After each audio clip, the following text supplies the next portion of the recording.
Thank you, sir. Thank you, Evan. Come on down. Good to be with you. Good to be here. Thank you for making time to be here. I'm wondering why you're here. The speaker's race is an inside baseball deal. You don't actually care what we think.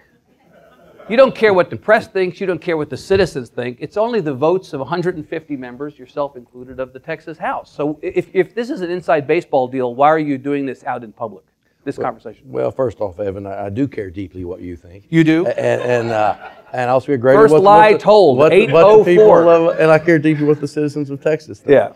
But if the question is, why run for speaker, I think it's because I understand very well, talking to the members that I've traveled around Texas and talked to in the last few weeks since we filed, about what's important. I think I understand best what our body wants to see in the next speaker. I don't view myself as any kind of super representative as the speaker. I'm one of 150 elected the same way by the same number of folks and representing our district. And so as I've talked to the members around the state, the thing that comes through loud and clear, I won't say through the super majority of the membership, we really want to see a return to the days where it's a member-driven body, where the policy derives from those folks that are closest to the people, that are elected by the people. Is it not a member-driven body currently, Mr. Clardy? Speaker Strauss talked for 5 sessions about running the House by the will of the members. He would argue, if he were sitting here, that is exactly what he did. It sounds like you think you need to fix something that was not being done. Well, that's a fair question. I met recently with Joe in San Antonio and talked to him a lot about this job, as I did with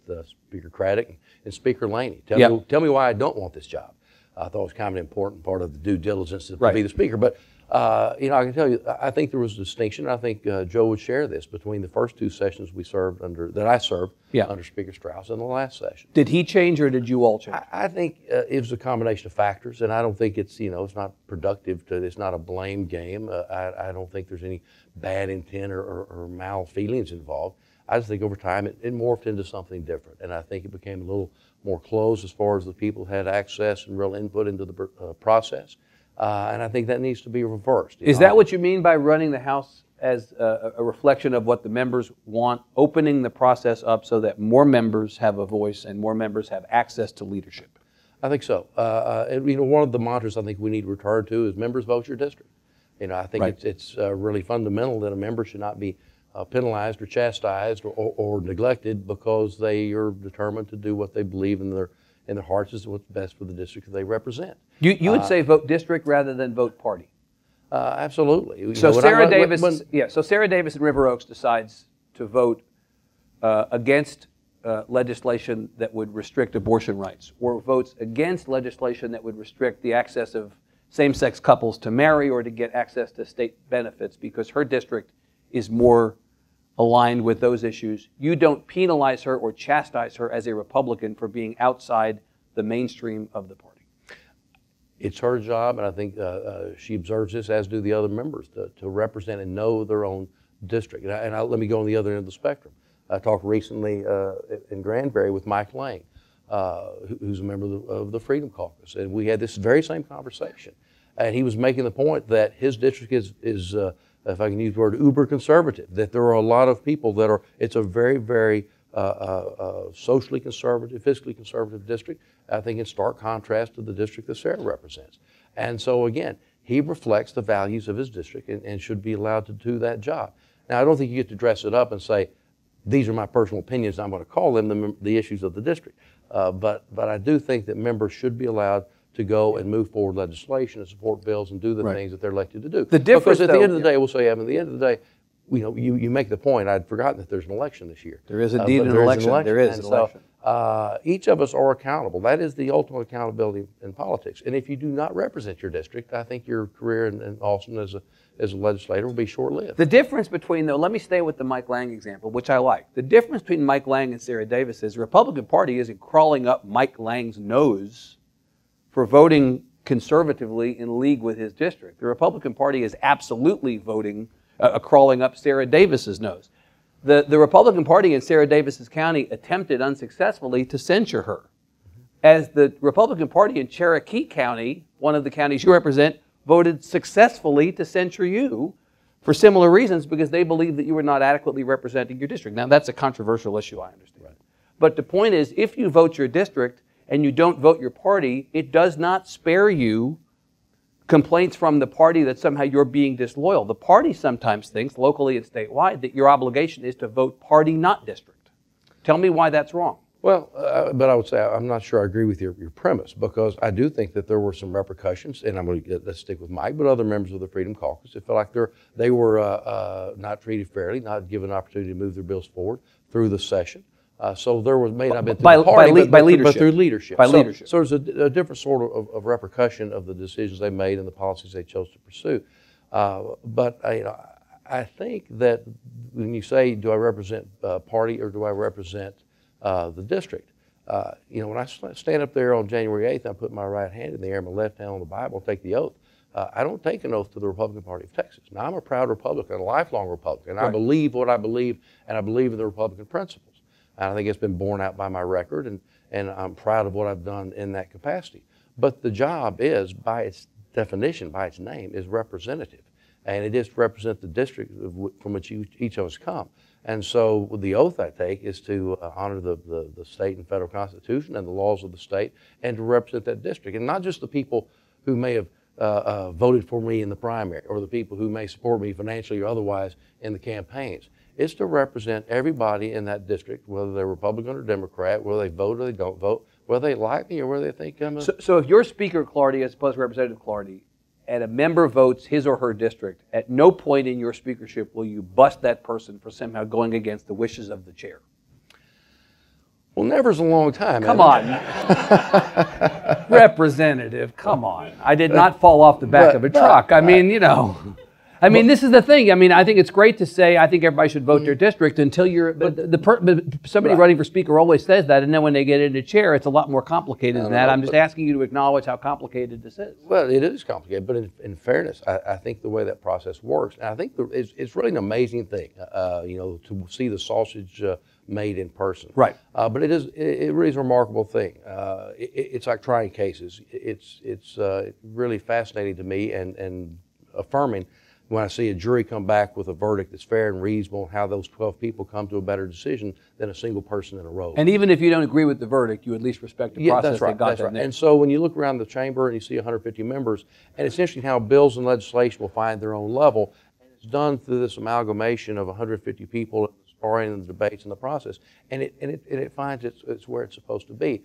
So, the notion of voting your district is important. Now, where you bring in the issue, I'd say, of discipline in the body. That's one thing I think we do need to have some more firm control from the chair, from the speaker. There were several instances. Probably the most notable was the last day of the session when we broke out into a virtual fist fight. Literal fist fight. Yeah, and that should not have happened. That was an embarrassment to the body. You put that on Speaker Strauss? No, I put it on every individual member. But I do think that there were things that could have been done to avoid that. And there's also things, there are going to be situations that occur. It is a temper-filled, pressure-filled room. Yeah. So things happen. But what do you do after the fact? How do you deal with it afterwards? Right. What do you do to make sure those wounds heal and that they don't spill over into the next day or the next week or even the next session? Let me come back to this question of party loyalty. On December the 1st, the Republican caucus is going to meet and by a decision made earlier this year, agree upon a candidate for speaker with the party lining up behind that candidate. You are comfortable with that process? Well, I voted for it. Right. In the history of that, there was a push. It was kind of odd. The people pushing us to do it were always behind the curve. We'd had a retreat, I guess, a little over a year ago, Republican caucus retreat, and put in place the motion, all voted unanimously at that meeting, to let's develop the rules by which we support our next speaker as a Republican caucus. And so we had that process in place, and they put out a pledge to put that process in place, which we've done. We voted for that again unanimously. Right. Don't hold me to the month, but sometime last year, and then addressed it again in the most recent caucus retreat, and tweaked some of those rules and changes. And what we want is very fundamental, and I absolutely agree with it, and that is the next speaker should be supported by a strong majority of the Republican caucus. Right. I absolutely ascribe to that. I have a hard time imagining a scenario where I do not support it. And I say this knowing each of the members who have announced and knowing the Republican caucus, that I would be unable to support the Republican designee that's ratified or verified, which I think is what the process So is you gonna pledge, be you pledge through- right now, regardless of who the candidate is coming out of the caucus, you will support that person. Well, I don't like to use the word pledge. Why because not? Well, I think that the pledge concept, I think, is really misplaced. What was the point of the vote then, Mr. Clardy? I mean, the point of the vote was that you all were going to support the person who comes out of the caucus. So say you'll support the person coming out of the caucus. And thank you. I mean, you make exactly my point. Yeah. You make exactly my point, and that is I voted to do that. And when I say I'm going to do something, that's what I'm going to do. But when I asked you if you'd pledge to support the person, you hedge. Oh, no, Pledge, no, don't no, hedge. no, please. I didn't hedge. Not at all. What I'm saying is I will be supporting our Republican nominee. And what makes that easy, the reason I have no equivocation to say that, is because I'm going to be the nominee. Yeah, but what if you're not? I mean, this is the point. If you're not the nominee, are there other people within the field who you would not be able to get 100% behind in keeping with the pledge you made to the caucus to support the nominee? Right. What I see as a process, and again, as I've gone through it, I cannot see a scenario where the member that we support as a caucus is someone that I can't serve under and support as a Republican nominee.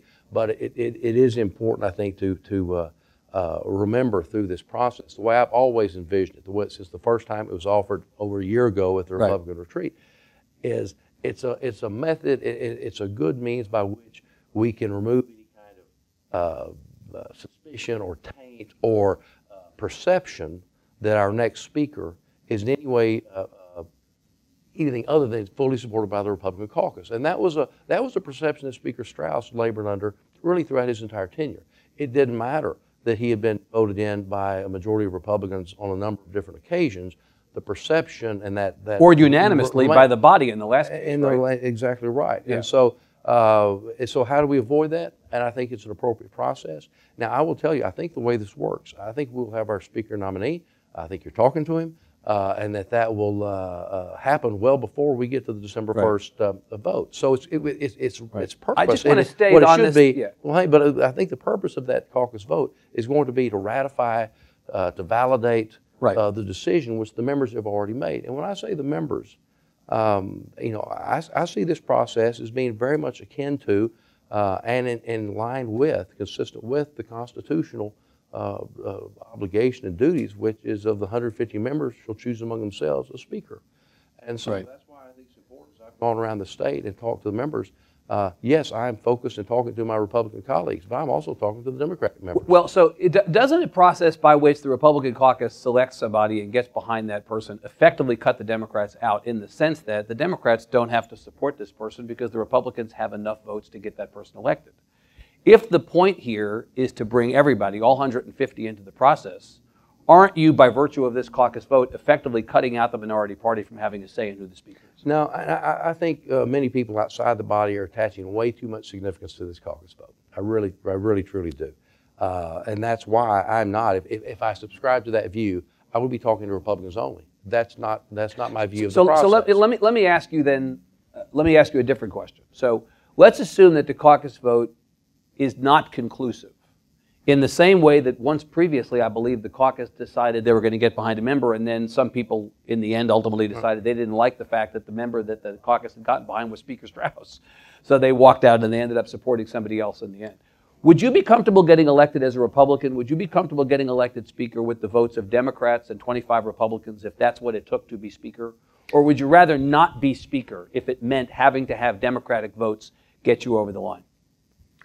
Well, if I didn't feel confident that I'm the best person for the job. And again, you're asking some hypotheticals there. No, I'm asking a specific question. If Democrats were necessary to get you to 76, would you be willing to take Democratic votes? Honestly, I think Democrats are going to be necessary, not so much to get to the 76, but get to an effective consensus within the body to govern appropriately and fairly and equitably. I think it's a mistake. The two extreme versions of which the parties respectively are concerned is the notion that we're going to have all the Democrats and a handful of rogue Republicans jump over and pick the next speaker. If the Democrats don't like the choice of the caucus. And then the flip side of that is that the Republicans hole up in a room with with no regard or care to what the Democrats want and select the next speaker among the presumably majority of the Texas House. And if that happens, and this is the thing I've been explaining to the members that I met with them, Republican and Democrat, and I'll tell you, Evan, my message and the things I've been saying is stay consistent, member to member, party to party.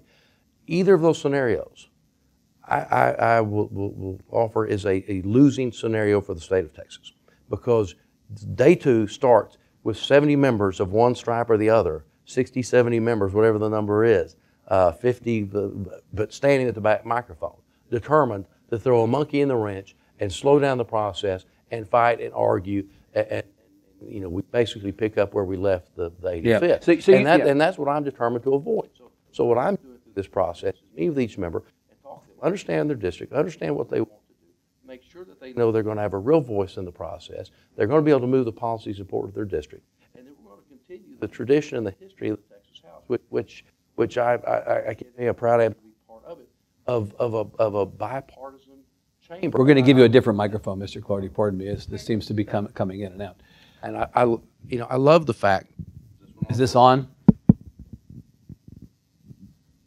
How about me? There we go. Okay, is that better? Can y'all hear me? Good. Yeah. But what I love, we don't have an aisle. And one of the big concerns I have with what's going on in state politics, for all the people who say we don't want it to be like Washington, D.C., we sure have a lot of outside interests and special groups and others advocating for us to fight like they do in D.C., but then they say we don't want it to be like D.C. I love the fact we don't have an aisle. So your position, Mr. Clardy, just so I'm clear on this, is that you believe that the Republican caucus should settle on a candidate for Speaker with the Democrats' concerns in mind. You should select somebody who the Democrats would find acceptable, because there are a lot of Republicans who think that they should just pick the person who is either most conservative or most appropriate for the Republican Party and not be concerned about what the Democrats think at all. Democrats are not in that room. Democrats are not in the majority. Yeah, and I've talked to several of those members. You understand, how absolutely. Controversial this is within the Republican Party, that you should be giving concern to what Democrats think. Many Republicans do not give a rip what Democrats think about the Speaker's race. And this, Evan, I think is where leadership comes into play. Yeah. You begin with the end in mind.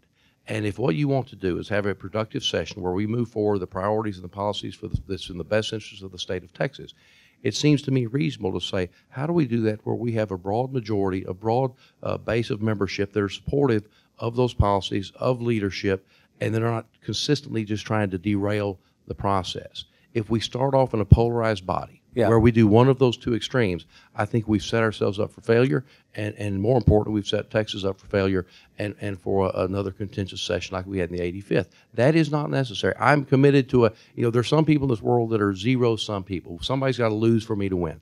I'm not one of those people. Let me ask you about Speaker Strauss. You are describing a view of leadership and a view of the House that is actually more like, in my mind, having observed Speaker Strauss for the last 5 sessions, more like Speaker Strauss than not. You have been called by the conservative group Empower Texans a Strauss loyalist. Is that an accurate characterization? Is that a characterization of your time in the House that you run toward or run away from? Good question. I would remind you, I do actually have some beautiful buttons. I'll get you one that says Travis Clardy, genuine conservative, paid for by Empower Texas. But those are collector's items, by the way. Was that from the old days? That was so I guess that represents the times do change. Are you a Strauss loyalist? Is that an accurate characterization of your time in the House? I'll tell you what I am. I would consider myself a Strauss pragmatist. When I'm elected, I come into, I guess that was Joe's 3rd term as Speaker. Correct. And I've got this crazy notion, when you take a job, you don't get to walk into the president's office or the CEO's office and tell them how they ought to be doing the job and how things change. I'm there to try to learn the job and do what's best to represent my district. My mantra, the thing I said throughout that campaign, running against one of his then chairman and unseated a 6-term incumbent and now a good friend, Chuck Hobson, was I'm going to vote for the candidate for Speaker, the most conservative Republican candidate for Speaker who's going to best help me represent my district. And I think that's still the right standard. And that's what I talked about. Was Joe Strauss that guy? And actually, but the key thing is the most conservative Speaker candidate, Republican Speaker candidate, viable Speaker candidate for the job that's going to help me represent my district. And I think that's still it. It's the notion, and again, that's where I say when I'm pragmatic about this, that he was absolutely that person because he was going to be the Speaker. I've never understood why members have been punished by some of these outside groups for working with the leadership that they basically inherit. I feel like the job is to go there and you work with the people that you're, have the pleasure and are honored to serve with. Right. He was my Speaker. Did he do a good job, Representative Clardy? I think because every Speaker's race is supposed to be about the next 2 years or 4 years, Right. but in reality, it's about the last 2 years or 4 years. Right. People are going to judge you as much on the basis of how you viewed the person in the job currently as what you would do going forward. So do you think Speaker Strauss did a good job? I think he did. I think his leadership style and the effort changed. And part of that is, I said the other day at the Trib Fest, Yeah. We don't need an imperial speaker. We don't need someone who is, you can't overstay your welcome. I think this job is one that needs fresh blood, fresh ideas. It needs to turn over somewhat frequently. But did he do a good job? Yes. He gave me an opportunity to serve in key places. I very much enjoyed the process, but it did change. I will tell you, it was very different. The contrast between the last session and the first two. How? But I want to say, I'm going to give the Speaker Strauss credit on this, but I'm also going to give the entire body that I've served with in the 3 sessions. Texas has done remarkable things. Let's don't confuse that there may be some things that need to be changed with the fundamental fact that Texas is working extraordinarily well, in my opinion. Our economy is humming along, the 10th largest in the world. We've passed some important legislation. We've solved some of our biggest problems, transportation. We've really made a big lick on that. The water issue we've dealt with fundamentally. Is there still work to do? Yes. So what changed? You specifically say something changed. What changed in the last session? I think a lot of things changed. As I said, I think, the first session, as I said before, there were several times that we would have the conversation, both with the speaker and with his staff around him. This is what we think. This is what we would like you to support, but vote your district. That was really missing last session. The first sessions were many times that several members would be called back. I've talked to a number that we would be called back on with other chairmen or other people. What about this? Where's your district on this policy? Much more involved in the process. Last time that was really absent. So that is one of the things you're running to fix. Yeah, well, and again, it's not so much to fix it because, in my way of thinking, Texas state government is not broken.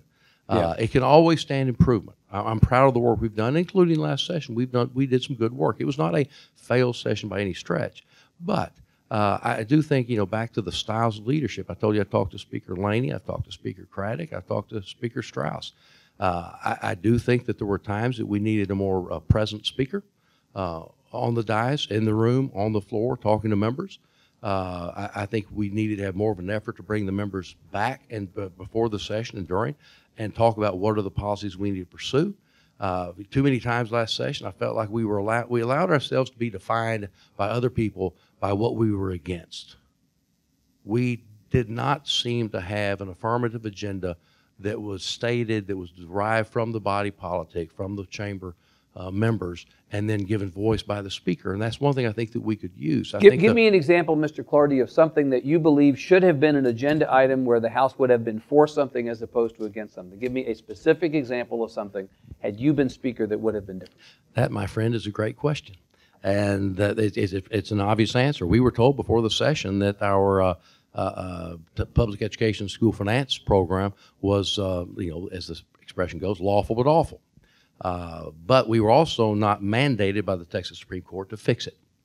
And so with that in mind, I really felt strongly then, and I feel strongly now, that the 85th legislature should have been about fixing public education, how we finance it. Didn't the House attempt to do that? Didn't Chairman Huberty pass a bill that would have put money into public ed? What did I miss? We did, but what we didn't do, Evan, we didn't use the Speaker's office as the pulpit that I think it could be. I think, to their credit, Governor Abbott, as the leader of our party and of our state, expressed this is our opinion of what the priorities are. I think Governor Patrick certainly used his pulpit to lay out his priorities, but that was absent out of our chamber. We seem to be more of in a reactive mode than an active mode. So, Joe Strauss was not enough of an aggressive advocate for funding public education. Is that Joe had a certain style, and it worked very well with Joe. And I would submit to you, it worked probably better in hindsight, looking at it when it was perhaps when it was under Governor Perry and Governor Dewhurst than the current governor and lieutenant governor. But there was not an attempt to say, these are the things we are going to work on. These are our priorities. It was much more reactive, much more of a managerial style than a leadership style. And again, that's not a criticism. That's an observation, because that's who he is. And I do absolutely respect and admire Speaker Strauss and what he's done in his service. So, Mr. Clardy, it's not about ideology. It's not that this speaker was, as some conservatives and outside groups would tell you, that he was too moderate or that he was too passive. This is purely about leadership style in your mind. That was the issue with the speaker. That was the issue with the House last session. No, I wouldn't say that's entirely true, but I do think style is important. I do think we do need a new leadership style. I think we need somebody more vocal, more affirmative, more assertive in those things. You know, I think fundamentally we do need to have someone that can keep the lines of communication open with the governor and with the Senate. Right. And that would be somewhat distinct from what we saw last session. You believe Speaker Strauss and Lieutenant Governor Patrick's relationship last session was a problem in terms of what got done or did not get done? Oh, I hate to say it, but yes, I think that it was. You have a better relationship with Governor Patrick? I have a good relationship with him. Now, I will tell you this much. If we go back and resume the tradition, which I hope that we will, that the big three, and I would even invite Hegar there, that they have breakfast once a week and talk about the issues, that's a good thing to do. I'm a big believer in keeping communication lines open. So do I like Dan? Do we have a good relationship, respect? Yes. Do we disagree on issues? Yes. Will I be able to effectively deal with him and stand up to him and say, no, let's talk about that? Absolutely. But you think the House and the Senate have a problem that needs to be fixed? You know, what's interesting, I didn't realize this until I got into office, but there is this built-in frictional tension between the chambers, which, regardless of who's in those chambers, exists. That's the way the framers set it up. But I think that was exacerbated last session because of the personality clash. You know, sometimes people don't get along. But the one thing I bring to the table through my professional training, having been trying cases for 30 years, is you don't have to love someone to work with someone.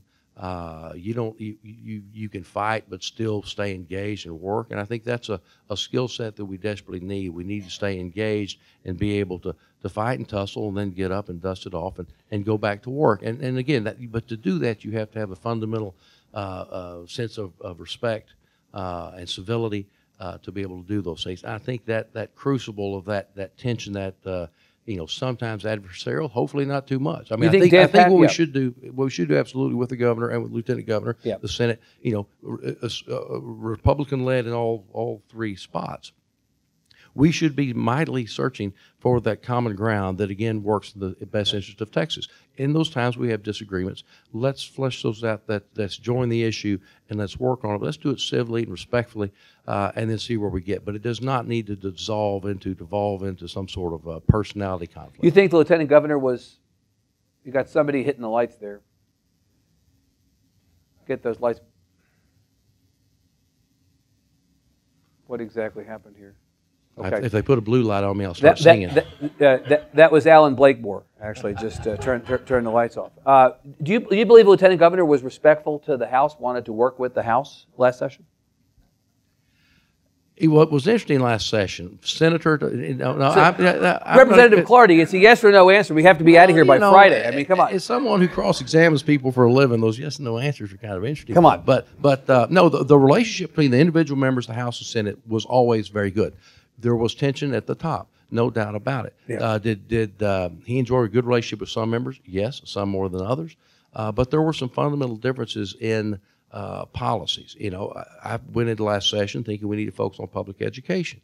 That, I really think if we had let out saying we're going to solve the problem the Supreme Court said we have with how we finance schools, and said as a House we are more interested in classrooms than we are with bathrooms. We could have made that argument on the front end rather than reacting to bills that came over to the Senate and hit it, landed in our laps. At that point, there's two ways to handle things, Evan. You're either pitching or you're catching. Right, I know you're a baseball guy, but if you're not pitching, you're catching. Mr. Clardy, didn't Speaker Strauss say before the session effectively what you just said, that he believed that the bathroom bill should not be a priority and that we ought to spend time on meat and potatoes issues or bread and butter issues or whatever cliche he used back at the time? Yeah. I mean, exactly what you just said, the Speaker said, and yet the outcome was what the outcome was. And well, but my question: why should we believe in your hands that the outcome would be any different? Good question. And one of the fundamental differences that I think we should pursue, the Strauss theory, game plan, if you will, seemed to always be, let's take our time, let's go slow, let's be deliberative. And there's a place for that in some ways. But I really do think that we can organize quicker. We can get into our committees quicker. We can take up key legislation. But let's take those priorities of the House, and rather than, as I said last week at the Trib Fest, it seemed like every bill we looked at last session, we were looking through the keyhole of the bathroom and trying to figure out, is this bill going to be effective? Are they going to try to amend this? There was this preoccupation with certain agenda items of the lieutenant governor that took away the ability to move things in an affirmative way. So rather than wait and take what they give you, why don't we get out front? Why don't we organize quicker? Let's take those priorities, and let's do this, by the way, in conjunction with, let's have those conversations before the session with the governor and with the governor's staff, and talk with the lieutenant and try to governor, coordinate and find those things as Republicans we can agree on and move forward. Let's prove to the citizens of Texas that Republicans still know how to govern. Let me ask you you mentioned committees and the work of committees. Let me ask you about that from the House perspective. Do you believe that it is appropriate for the Speaker to manage the flow of legislation on the basis of the chairs appointed to head committees? It was perceived outside the legislature, not incorrectly, that Speaker Strauss was not for school choice, and so the chair appointed to head public education was Dan Huberty, who came out at the beginning of the session and said, don't even bother sending me a school choice bill, it's dead on arrival. The Speaker had telegraphed very early his opposition to the bathroom legislation, and he put, again, as the chair of state affairs, Byron Cook, who clearly was not interested in that bill. Neither the bathroom bill nor the school choice bill ever made it to the floor.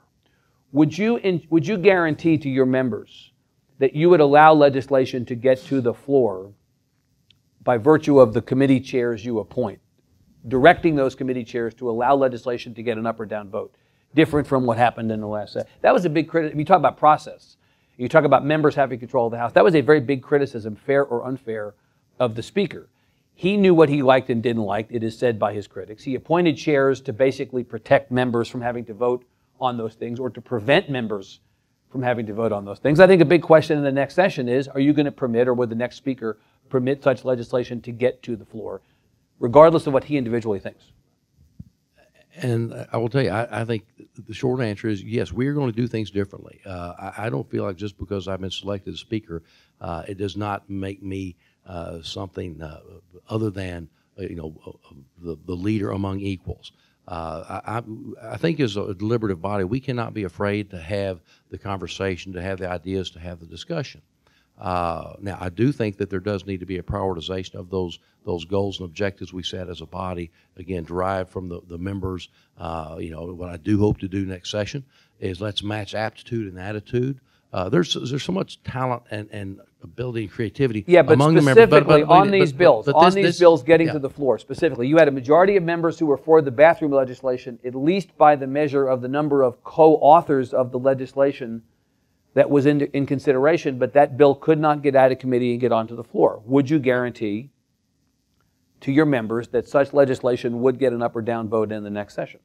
I think that was a mistake last session. I was a joint author with Ron Simmons. So you thought it was a mistake for the bathroom bill not to get a vote up or down on the floor? I think we wasted so much time in trying to fight against that bill when we had, I think, a good, reasonable alternative. I'll call it the North Carolina example, that basically returns to the status quo ante, and we could have moved on. And so if that bill comes back up in this session, you will guarantee the author of that bill gets an up or down vote on the floor. You will direct your committee chairs to ensure that happens. Well, since I was a joint author last time, if Ron files it, we'll give it a shot. We'll give it an up or down vote. But I will tell you, what I hope happens, though, is that we don't have this preoccupation with a bill which fundamentally was unnecessary. So, why did you co-author a bill that you say was fundamentally unnecessary? The last session, in my opinion, Evan, was really hijacked, derailed in large part because of that bill hovering over everything else. But if you believe that, you didn't have to co-author it if you believe that that's the case. And again, the bill made sense to me. It did what it should do, and that was, if there's ever a policy that needs to be made, the state of Texas will make that, rather as opposed to piecemeal with other political subdivisions. But my point is this: we have such talent within the body. Let's match our subject matter experts, those people that aptitude, want to do it, those that are willing to work hard. The legislative process is, like my dad said, the harder you work, the luckier you get. And let's let our members lead out on those issues. Part of what I would want to do is identify those members within the House that have a talent and experience and expertise in these areas and put them to work to develop those priorities. And that's without regard or with respect to Republican or Democrat. In fact, I'll tell you, I think it is best if we have opposing viewpoints involved in developing those priorities. Is it without regard to whether you agree with those committee chairs on the issues? Again, Speaker Strauss has said not to have been supportive of school choice. He appointed a committee chair to head public education who was not for school choice. Yeah. Would you be willing to distance yourself from the question of these issues as you make committee chair appointments? Yes, and there's a very fundamental, simple reason why I'm comfortable doing that. I trust the body. I trust our individual members. I know that they are going to make decisions, again, that are best for the district. And taken as a whole, we will come to the right decision. So you're not going to ask a committee chair. There were times I felt like there was it was a little it was patronizing sometimes, that it didn't seem leadership trusted us to make the right decision. You're not going to ask your committee chairs how they feel on specific issues? No, we'll definitely talk about specific issues because it's a matter of prioritizing our time.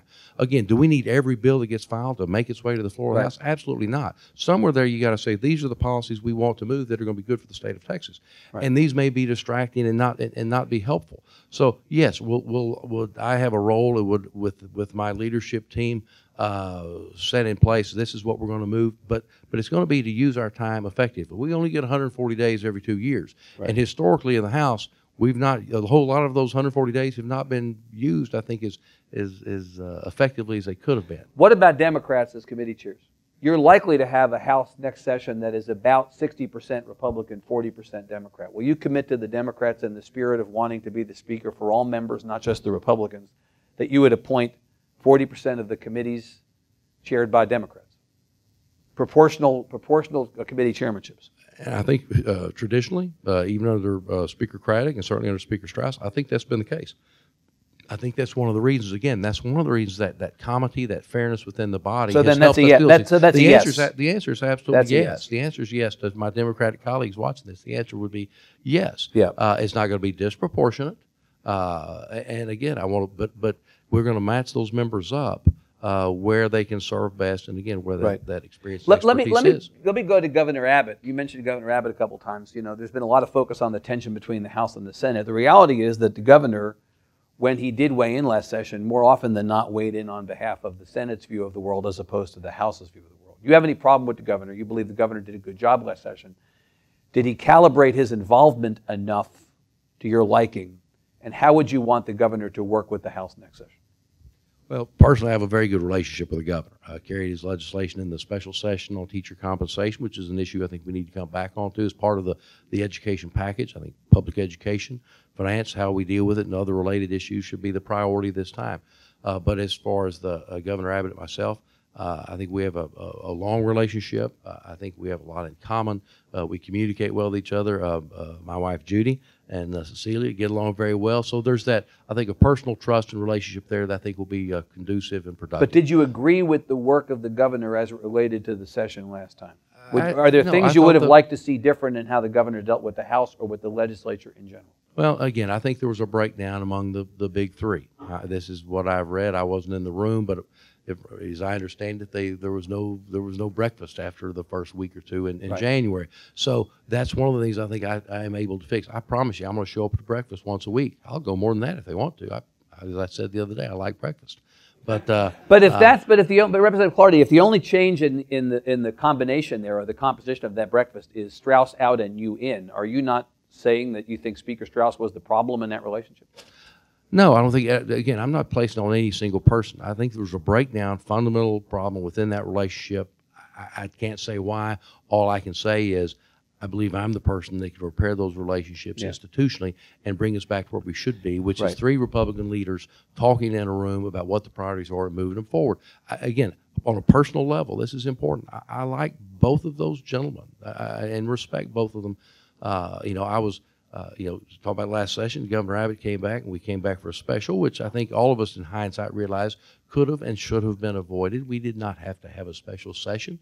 One of the things I've told the members I meet with them is, our goal is to come in. We're going to solve public education in a real way, hit the big issues, help the members represent their districts, to get the other issues du jour that may present themselves, pass a balanced budget in 140 days and go home.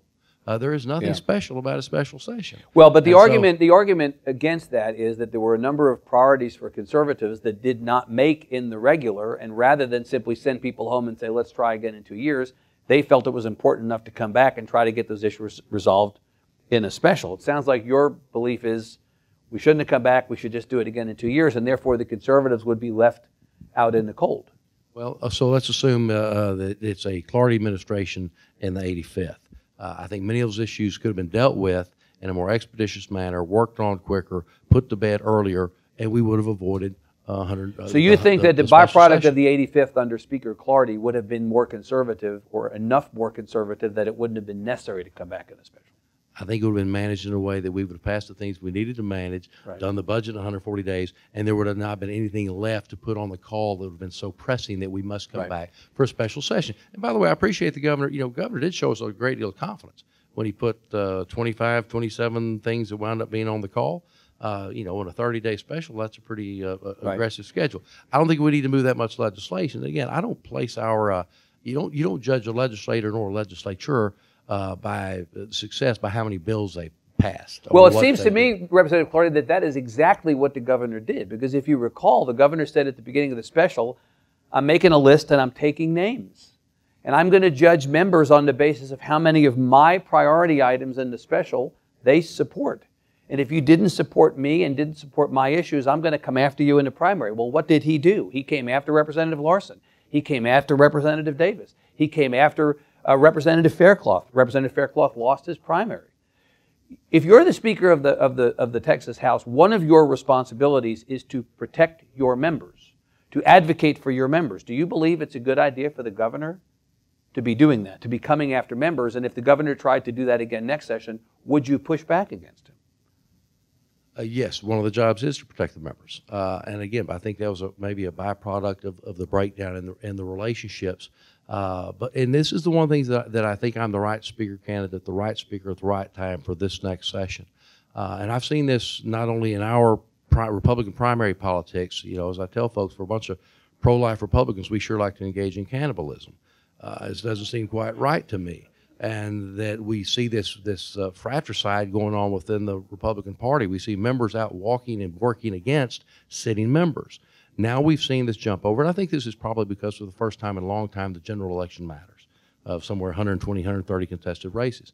We've seen Democratic members come out and put videos out against sitting members of the body for the general election purposes. You're talking about Republicans. No, I'm talking about, we've seen it both in the primary and now we're seeing it in the general. I think it's because we haven't had a general that mattered. And I would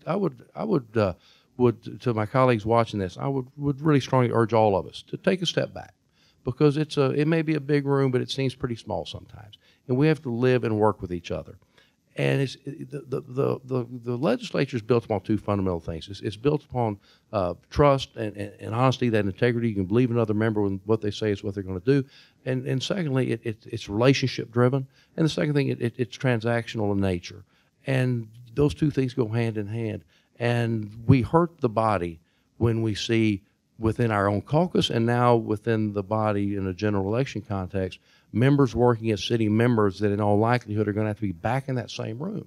It's not helpful. It's not You're talking productive. about Republicans against Republicans and also Republicans against Democrats. You're Well, talking about both. in this instance, I'm talking about Democrats against Republicans. And again, what I'm urging and hoping that my colleagues will take to keep in mind and bring to bear is that we don't help ourselves and our ability to work with each other if the legislature is in fact relationship driven, and we go out and campaign against our sitting colleagues, actively, affirmatively against our sitting colleagues. Now, it's one thing to say, well, I hope we get more Republican seats, I hope we get more Democratic seats. So you believe in something like a a friendly incumbent rule where you would agree not to campaign against people who are sitting members regardless of party? I think the tradition has been that, we've seen this also, by the way, not just Republican to Republican or Republican to Democrat or Democrat to Republican. We've also seen it House to Senate and Senate to House. I've got this crazy notion that maybe, folks ought to mind their own business. Do the job you're hired to do, which is represent your district, whether it's a Senate district or a House district, and tend to your own knitting. We've all got plenty of work to do without minding somebody else's district. Isn't the trend, though, going in exactly the opposite direction from that? Rather than people respecting the fact that people have a job to do and stay in their own lane and mind their business, I mean, it's not only, again, D versus R or R versus D, it's R versus R. It's probably to a lesser degree D versus D. But this is we're living in an era of smash mouth politics. You're completely turning away from the trend line right now. You couldn't have said that more clearly and appropriately, and that's exactly what I say we should do. For all those people that say we do not want Austin, we don't want our state government to look like D.C., then we need to turn our back on those But is it politics. realistic? I mean, you talk to the Freedom Caucus guys who say to me 2-1, Clardy's never going to be Speaker because Clardy's too moderate. There's no way. Clardy wants too much kind of kumbaya and harmony. That's not who we are. That's not what we are. So let's role play. You be you. I'll be Representative Stickland. You're gonna need, you're gonna need to put on some weight, Evan. I'll be Representative Stickland. You make your pitch to me why my view of the world, which is take no prisoners, is the wrong way to go in the current era of politics. Make the case. It's quite obvious. So what we just saw in the debacle last week in Washington, D.C., is that really how we want to behave as Texans? Is that who we want to be seen by? Texans lead, and I think we've set the example for how governance should work. And although Jonathan might be a tough sell on this, he's my classmate, we came in together. I think he also wants to see what's best for Texas. I think that's true to the 150 members that we'll serve with next session. So yes, and I think this is where leadership comes in, where leadership is vital. That if we see a problem that's emerging, can you honestly tell me, Evan, that you think it's best that we go down that road of more divisiveness, more partisanship, more vitriol, more acrimony, that's in any way good for the people of the state of Texas? I do not believe that. Now, is there a place for tension, for an adversarial proceeding, for a healthy debate and exchange and fighting over issues and policies? Absolutely. That's the crucible by which law is made. That's how good decisions are made. But just to fight for the sake of fighting, for the political theatrics of it, that's not what we need, and that's not the kind of leader that we need that's going to allow that environment to creep in. And if that happens on my watch, I have failed as a speaker. And you think there are enough votes in the Republican caucus for a kumbaya speaker, for a consensus speaker, as opposed to a take no prisoner speaker? Well, again, and I think the members that know me, all the conservative, liberal, and all the scorecards and the rankings, I will tell you the members don't really pay a lot of attention to that internally. The members know me. They know my bona fides. They know what I support on the real issues that matter. And I'm very proud of my voting record and what I've done for the district and for the state of Texas. So all that stuff you can kind of put to the board. They know that I'm going to be a strong conservative leader, true to the principles of the Republican Party. They also know I'm going to be a person that's going to be fair, be honest, hold the office with integrity. The doors are going to be open. And when you come back to talk to the speaker, you're not going to be shunted off to some other staff person. This needs to be a member-driven body. I respect each and every one of those other members. They are elected just the same way I was, took the same oath I did. The job of the speaker, I see, Evan, is to facilitate, to give the opportunities, the members an opportunity to be successful, get the talent on the field. We had too much talent sitting on the bench. I remember, I know you're a sports guy, old Gil Brandt, the old general manager of the Cowboys. You draft the best player available. And I think the job of the speaker, part of the role is to identify that talent, match it up with the issues that are there. And I don't care whether it's a second-term member or I don't care if it's a 20-term member. The best person needs to be in the game at the time that it matters, on the issues that matter, and bring that talent to bear. That's the advantage we have in the House. The sheer numbers, the volume of people we have, and the life experiences we have really give us an opportunity to lead out in a way that's different than the governor or the senators, are trying to deal with all of those issues. We can come out there and develop a much more nuanced, detailed policy that's thought out by people who were closest to the electorate by definition. We are the closest members. We're the ones that are most accountable with being elected every 2 years. Right. I think we can get this right and can lead out. It comes back to a style of leadership that I think we need in Texas. Let's go to questions for the balance of our time. We have another microphone, and we're going to use this one right here. Okay. Bring yours back up on your lapel. We'll get yours back up on the lapel. So questions for Representative Clardy. Mr. LaValle. Sir. Thank you, Representative Clardy, for coming today. I've got a question for you about where we might be going fiscally, looking at what's happening in state revenues right now, especially in the oil patch. We're accumulating money at a healthy rate, and we may end up with a little more money than we needed just to finance a baseline budget. If we do that, do we go to the spending side? You mentioned public education, but we've got the foster kids, we've got the pension funds, or do we look at tax cuts? Yeah, and James, add to that, we've got the issue of the Harvey recovery effort. Right. One thing I mentioned Glenn Hegar as being, hopefully we'd have the Big Four at breakfast if he wouldn't mind joining us. I will give him this shout out. He has been a real comfort to the members, I think Republican and Democrat, that there's a lot of confidence and credence and the figures that he produces, both in the budget estimates and the revenue sources coming in. So that makes our jobs a lot easier as a member to come up with that. Are we going to look to expand government and find more programs that we can, we got extra money, let's spend it? No. One, I don't think we're going to have extra money. I think there are going to be other demands, both in the initial supplemental appropriations for the health care programs on the front end, again with Harvey, there. I think one thing I'm hearing, James, that we will be looking at is what to do with the overage of the money that's available in the Economic Stabilization Fund, the Rainy Day Fund. I think there's a growing frustration, not only among members, but among the citizens that, we treat the ESF, the Rainy Day Fund, like it's the Hope Diamond. You can look at it, but no, you can't touch it. And I think that we have real problems in real time, and there's real money available to fix those problems. Again, and what I'm always think about with that fund is the people that pay that money in, largely through the energy sector, without exception, they haven't asked for their money back. They haven't said don't spend it. They haven't said give it back to us. They haven't said cut the taxes. What they've said is invest in the future of Texas. And I don't think there's a single bigger issue that we can invest in. And I would say it's for public education through higher education. There's not a better return on our investment dollars than investing in education. That's not an expense. That's an investment. And so let's put that money So you're talking about the overage going into public ed? You're talking about the additional revenues coming in, Mr. Clardy, going into public education? If I understood Mr. LaBosse's question, it's anticipating there's to be some additional revenues beyond expenses from the last budget cycle. Okay. Right. And one, I somewhat share your optimism. I don't think we're going to have that much more money because I think we have some extraordinary expenses. But if there was money available, it would be to public education. So one of the areas I'd like to see it spent. We continue to have these pension issues come up. That's going to be one of those significant major issues, particularly with our retired teachers. I met with a group the other day. We've got to do something with TRS care, and particularly with their insurance program.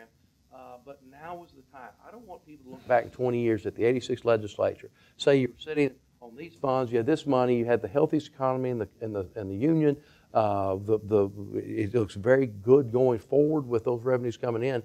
And why didn't you take some of that money and put into these pensions and get them actuarially sound? The proverbial stitch in time saves 9 is absolutely true when it comes to actuarial soundness. You have mentioned tax relief, property tax relief specifically, as a priority for you heading into the session. Mr. LaBosse's question was sort of two parts. Do you believe that we should be spending on additional priorities, or should we be returning some of that money back to taxpayers? Where are you on the property tax relief question that consumes so much of our time last session? Well, again, and I think this is an area, had I been in that position last session, we allowed the public education dog to get picked up by the tax tail. That's how the discussion was driven coming out of the Senate. And we got sideways again over the argument of the property tax caps dealing with county and municipal government. That's not where our problem is. If anybody looks at their tax bill, you see that 55–60% comes from your local school district taxes. Much of that money, as in Austin, may not even stay in your local school district. It goes back to the state and back somewhere else. So that system is broken, and we're out of duct tape and baling wire and Band-Aids. There's no way to fix what we have. We need to scrap it and start completely over with a new system. And that's where we got some very bright people So ideas. You believe that public ed should be taking back a larger share of the funding of the system and relieving taxpayers of the burden that they've increasingly been bearing? Absolutely, yes. Same on higher ed, where higher ed is, the state share of higher ed funding has over time gone, I mean, you're on the higher ed committee, you know this. State share of higher ed funding has gone down over time, and instead of property taxpayers picking up the bill the way that they do on public ed, it's students and families picking up the bill that the state will not pay on higher ed. Right? Yeah. So in lieu of the state fulfilling its obligation, which is a constitutional obligation, by the way, on public education, this isn't. I think there's a moral and ethical imperative to do that. I think it's the one best chance to give folks in a lower or disadvantaged circumstances a way out. Education is the answer. The state has backed away from fulfilling that obligation. Again, I think that it's constitutionally required.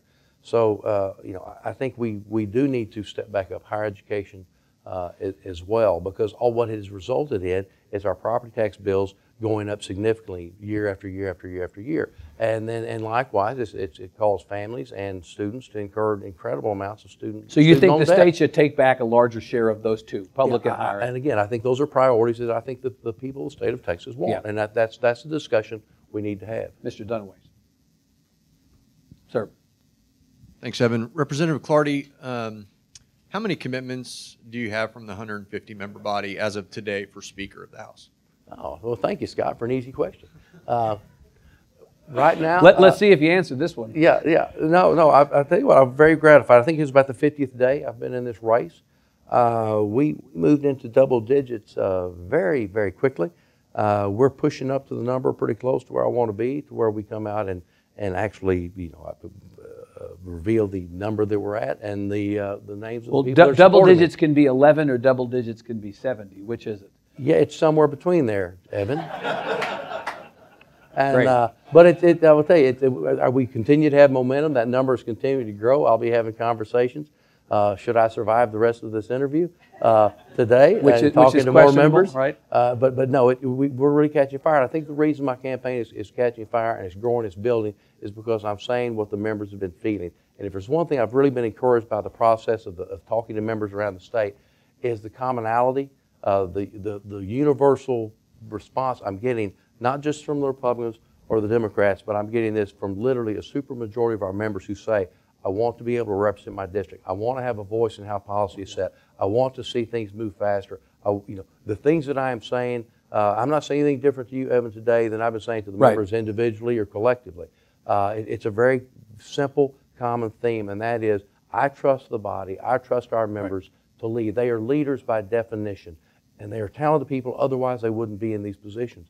And I trust them to lead out, do things. So when you say, well, I let those bills on the floor and have them be voted, if I'm Speaker, it's not like I get an extra 50 points of IQ. It's not like I become a super representative and I get to dictate what happens. That's not the role of the Speaker, in my humble opinion. Yeah, but you understand that the conspiracy theory is that the Speaker absolutely micromanages the flow of legislation by virtue of the committee chairs and by virtue of the calendar, which itself is a factor of at least one committee chair. I mean, nobody believes that the Speaker doesn't have his hands on that wheel. You're telling me that you're going to be completely hands-off on that wheel? No, but the role, I think we need to return more to a traditional role of what the Speaker is. And yes, it is to govern the flow. There has to be somebody with their hands on the till to drive the ship. But it is not, again, it's not to abdicate the authority of the other members. I think it's to listen to them and try to couch it in a way, let's come to those consensus priorities and move it forward. So that's, again, it's going to be a member-driven body, and I am determined absolutely to utilize the talent within the body and bring them to bear for Let me take one more question. Okay, well, then we're going to call it. We gave you the opportunity. You didn't Ashley, take it. you got nothing for me? No. All right. I was actually hoping Jonathan Saenz had an easy one for you, a softball, but no. Ask your question. Go ahead. Yeah, I want you to ask the last question. Go ahead. Name 4 members that you have. 4 members? Well, Would you name 4 members who are committed to your speakership, who have pledged to support you for Speaker? I will when the time is right, Jonathan, and this is not that time because I think it's important that there's still a lot of conversations going on with different cliques. But I have a majority of Republican support, but I've had a number of Democrats that support me as well. So you're saying of the double-digit number who have supported, so I'm clear on this, the double-digit number who have supported you to this point, a majority of that double-digit number are Republicans. Yes, and I feel very strong about that, and that's the right way to build this. I think it's important that as the next Speaker, I'm supported by a majority of the Republicans. Democrats are not going to help you in the caucus, though, right? No. Yeah, listen, people want to support me, they're going to support me. Those folks are not going to help you in the caucus, Jonathan, though, right? I can't hardly keep them away from me. They want to support me so much. Okay. And that's true with Republicans and Democrats. We are building a very strong base. But again, that's a recipe for a healthy Texas House. That is to where when we show up there, we don't have half the body aligned against the leadership team in place.